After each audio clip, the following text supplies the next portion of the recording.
यहाँ आएको मान्छेहरूले सबैले काङ्ग्रेसलाई सपोर्ट गर्दैन क्या, मै गर्दिनँ, मलाई थाहा छ नि। भोटसोट भनेको अब घन्टीलाई नै हालिदियो हो, के ढाँट्नु होइन, हालिदियो हो नि।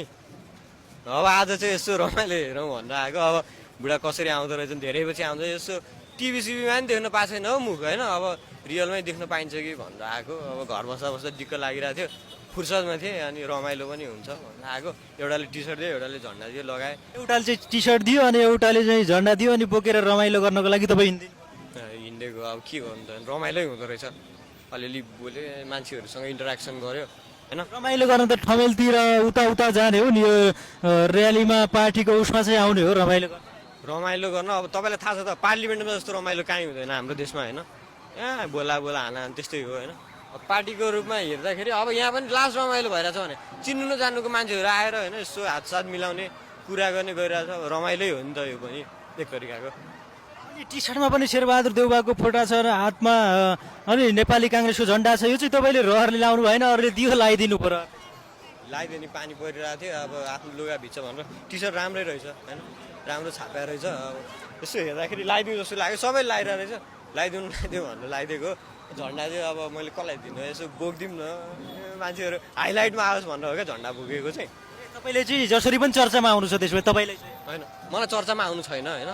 मैले यसो हेर्दाखेरि चाहिँ अब हुन्छ नि, ऊ बुढो आए जस्तो छ है, ल आए जस्तो छ होइन, कि त्यत्तिकै कराएको हो कि त्यो पनि थाहा छैन, यस्तै रमाइलो हेर्न आएको हो म चाहिँ। तपाईँ अब नेपाली काङ्ग्रेसको अहिले यहाँ आउँदै हुनुहुन्छ, तपाईँ चाहिँ रोज्नु पऱ्यो भने शेरबहादुर देउवालाई रोज्नुहुन्छ कि बालेन शाहलाई? यही बाटो भन्नु, यही र्यालीबाट म सधैँ बालिन शाहलाई हो नि, बालिन शाहलाई हो नि।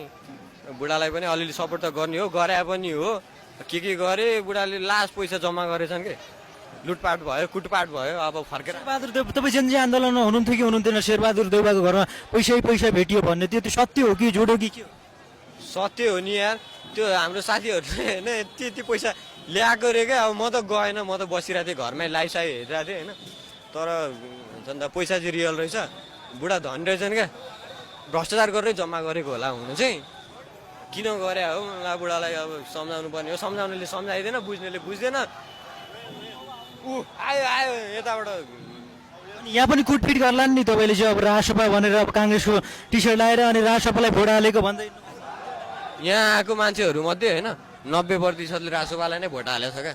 यो त यसो हुन्छ नि त, खै के हो यो भेटघाट जस्तो रमाइलो, पार्टीको पनि रमाइलो हुँदो रहेछ, भेटघाट यताउति गाना भजन होइन, त्यसै हो।